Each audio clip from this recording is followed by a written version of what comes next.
Bismillahirrahmanirrahim. Ini sedikit tentang cara mengetahui tentang fase di mana seseorang terkena corona. Jadi pada saat seseorang itu kemasukan coronavirus, itu akan masuk ke dalam 5 tahapan atau 5 fase. Nah, dengan kita mengetahui ilmu ini, kita nggak akan terlalu khawatir, kita nggak akan terlalu takut, ya. Kita manusia mempunyai 2 belahan otak, ada otak kiri dan otak kanan. Otak kiri adalah otak logika, otak ilmiah. Otak kanan adalah otak imajinasi atau otak yang sifatnya adalah perasaan. Saat seseorang tidak dibekali dengan otak kiri yang tepat, yang akan bekerja otak kanan, dia akan ketakutan, dia akan cemas. Tapi pada saat seseorang itu dibekali dengan pengetahuan, otak kiri dia akan bekerja, sehingga otak kanan akan tidak dominan. Untuk itulah saya akan membekali dengan bagaimana cara mengetahui hasil laboratorium, ya. Pada saat kuman ini masuk ke dalam tubuh kita, kuman ini akan menyerang. Tetapi dia bisa gagal menyerang pada saat kita mempunyai imunitas humoral yang baik. Jadi kuman ini mau masuk dihalang-halangi sama tubuh kita. Di 0 sampai 7 hari ini kita belum mempunyai pasukan pembunuh terhadap kuman ini. Kita hanya bisa menghalang-halangi saja. Yang bisa menghalang-halangi ini adalah imunitas humoral. Siapakah orang-orang yang mempunyai imunitas humoral yang baik sehingga selamat dari serangan kuman ini? Yaitu orang-orang yang satu, makannya tidak telat, kualitas dan kuantitasnya terjaga. Yang kedua, orangnya tidak terlalu capek dalam aktivitas, tidurnya cukup. Yang ketiga, yang keempat, tidak stres, cemas. Takut boleh dalam corona ini, karena itu menyebabkan hati-hati. Tapi ketakutan tidak boleh, karena itu menyebabkan orang stres, ya. Kemudian takut itu menunjukkan otak kiri, tapi kalau ketakutan itu otak kanan itu yang bekerja, ya. Kemudian yang kelima, kena matahari setengah jam dengan olahraga ringan. Yang keenam, hindari polusi, jangan ada orang merokok di sekitar kita, karena itu nurunin imun. Itulah cara konsep 7 hari pertama, karena kita belum punya pasukan pembunuh. Pada saat imunitas humoral gagal, dia akan menyerang secara cepat. Replikasinya sangat cepat ini virus yang sedang kita hadapi. Kalau bakteri itu dari 0, 2, 4, 8, 16 itu bakteri. Kalau corona mRNA virus ini 0, 2, 20, 200, 2000, 20.000 dari replikasinya dahsyat. Makanya 0-7 hari adalah ngalang-ngalangin. Maka semua kita ada di sini, imunitas humoralnya harus baik. Di antara 6 itu yang paling penting yang nomor 4, yaitu stres. Itu paling cepat nurunin imun. Betapa banyak di sekitar kita kecapean, kurang tidur, telat makan, tetapi nggak stres, itu selamat. Gitu ya. Makanya hati-hati dengan yang nomor 4 ini, ya. Nah, 0 sampai 7 hari ini ditunjukkan dalam lab, PCR-nya positif, IgG-nya negatif, IgM-nya negatif. Sehingga seorang yang IgG, IgM-nya negatif tetap harus PCR. Karena kita nggak tahu, kalau PCR-nya negatif, IgG, IgM negatif, berarti memang nggak sakit. Tapi kalau IgG, IgM negatif, PCR positif, justru ini di fase yang harus kita hati-hati. Oke, jadi seseorang yang IgG, IgM negatif dan ada kontak, tetap saya anjurkan untuk PCR. Kalau itu negatif, alhamdulillah, ya. Oke. Kemudian yang kedua, setelah 7 hari, tubuh kita mulai mempunyai pasukan pembunuh terhadap virus ini, namanya IgM. Ya. Nah, di fase ini itu ditunjukkan dengan PCR positif, IgM positif, IgG negatif. Ini masih fase akut dan masih menular. Karena ini masih di fase aktif. Nah, itu biasanya waktunya 7 sampai 14 hari. Ya, tuh. Nah, dalam kondisi seperti ini, seorang yang IgM positif dan IgG negatif itu dianjurkan untuk isolasi mandiri di rumah selama 2 minggu. Nanti 2 minggu kontrol ulang, kita cek IgG IgM-nya. PCR tetap dilakukan. Oke? Kita masuk ke fase ketiga, di mana sudah masuk ke fase penyembuhan. Itu ditunjukkan dengan hasilnya 1, PCR-nya positif, IgM-nya positif, IgG-nya positif. Sekedar tahu bahwa PCR tidak bisa membedakan ini kuman hidup atau kuman mati. Tidak bisa. PCR itu cuma mendeteksi jasad. Nah, kapan PCR itu menunjukkan itu jasad mati dari kuman ini? Saat ada IgG.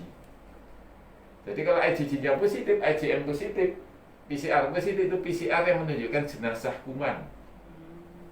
Oke? Nah, jadi tapi kalau ada PCR positif, IgG-nya masih negatif, itu berarti kumannya masih hidup ya, di situ ya. Nah, setelah fase penyembuhan akan masuk fase rekonvalesen, jadi fase pemulihan. Kok kasusnya udah pulang kampung, pembunuhnya karena udah nggak ada perang, cirinya PCR-nya masih positif, tapi kuman jenazah. IgG-nya positif, IgM-nya sudah negatif. Itu biasanya di waktu 21 sampai 28 hari. Oke ya. Tuh. Nah, kemudian fase keempat udah masuk fase kelima. Itu fase penyembuhan. Fase penyembuhan, fase kelima ini ditunjukkan dengan 1, PCR sudah negatif, tubuh sudah berhasil membersihkan jenazah, sudah dibawa pergi. Kemudian yang kedua ditunjukkan dengan IgG positif, IgM negatif. Ini akan menetap seumur hidup kayak gini. Lalu pertanyaannya, apakah seorang yang sudah punya IgG itu tidak mungkin kena? Salah, masih bisa. Namanya reinfeksi. Cuma peristiwa di dalam tubuhnya berbeda. Seseorang yang tidak punya IgG positif, saat kemasukan kuman, IgM-nya butuh waktu 7 hari. Tetapi seseorang yang sudah punya IgG, itu kalau kemasukan kuman, itu cuma butuh waktu 1 kali 24 jam IgM terbentuk. Sehingga tidak terlalu berbahaya buat dia. Karena pasukan khususnya sudah langsung ada dalam 1 kali 24 jam. Sehingga kumannya belum sampai berkembang, makanya tidak pernah bahaya lagi orang yang pernah terinfeksi. Itulah cara Allah memuliakan orang-orang yang ikhlas dalam berjuang. Sesuatu yang sepertinya pahit kita rasakan, padahal itu adalah cara Allah menolong kita. Dengan IgG yang pernah positif, pada saat kondisi yang paling ditakutkan dalam suatu pandemi itu adalah suatu outbreak. Apakah outbreak? Orang sakit massal 500 sakit bareng, sehingga tidak ada isolasi lagi, harus dirawat sama-sama. Kenapa ini kegagalannya tinggi? Karena saat ngobatin satu ketimpa satunya, ngobatin ini ketimpa ini, jadi kegagalan pengobatan. Nah, pada saat-saat tidak ada outbreak, seorang diberi sakit dahulu, itulah cara Allah memuliakan kalian. Dipilih sama Allah, sehingga nanti terjadi fase IgG sudah ada, kemasukan udah nggak apa-apa. Masya Allah ya. Kadang suatu rahmat Allah dikemas dengan sepertinya menurut akal kita kesedihan. Padahal itulah cara Allah memuliakan kita. Maka mari kita ucapkan dengan rasa syukur. Karena di dalam kondisi bahkan ada Allah memuliakan dengan OTG, dikasih IgG positif, IgM positif, tapi waktu sakitnya tidak ada gejala. Masya Allah. Dan itu banyak dimiliki oleh tenaga-tenaga kesehatan. Mereka yang ikhlas, berjuang, yang ada di dalam otak mereka itu hanya Allah, dan menolong sesama mukmin muslim yang memerlukan. Mereka nggak pernah berhitung dengan takut, tidak pernah berhitung dengan istilahnya resiko. Nah, Allah pilih. Bahkan penelitian di keluarga kesehatan, orang-orang kesehatan itu pun terselamatkan pada waktu outbreak. Ternyata kita dengan APD yang sebaik-baiknya, mandi, jadi kondisi kita fit, ya, nonsen kita nggak membawa kuman. Kuman yang sedikit itu ternyata memberi imunisasi pada anak-anak kita. Nah, itulah jawaban kenapa di Wuhan waktu outbreak tenaga kesehatan keluarganya pada selamat. Ternyata tubuh mereka sudah kenal kuman, sehingga sudah terbentuk mekanisme imunologi. Masya Allah. Kadang sesuatu yang kita kemas dengan istilah yang Allah kemas dengan kesedihan itu sebenarnya adalah kebaikan. Makanya saya tergolong yang tetap menganjurkan kalian semua pulang ke rumah, bukan ngekos, kumpul sama mereka-mereka yang kita cintai, tetapi dengan catatan selama bekerja kita sebersih mungkin, APD-nya sedisiplin mungkin, pulang kita mandi, kemudian baju sebenarnya direndam dengan mekanisme yang presisi seperti itu nonsen. Nggak ada kuman sama sekali, pasti tetap ada. Nah, kuman yang kecil itulah mekanisme imunisasi. Ya, itu. Jadi mari tetap kita berlindung kepada Allah. Ya, semua kita serahkan kepada Allah.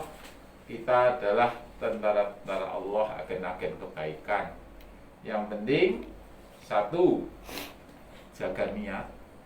Kedua, usaha maksimal. Yang ketiga, kawal dengan doa. Yang keempat, sabar dan tawakal. Yang kelima, biarkanlah Allah meneruskan usaha-usaha yang tidak bisa dilakukan oleh kita sebagai manusia. Itulah pedoman dalam kita menghadapi wabah ini. Satu, jaga niat. Kita hanya mencari wajah Allah, tidak wajah yang lain. Yang kedua, usaha maksimal, ikhtiar, jaga pertahanan dengan APD yang baik. Yang ketiga, kawal dengan doa.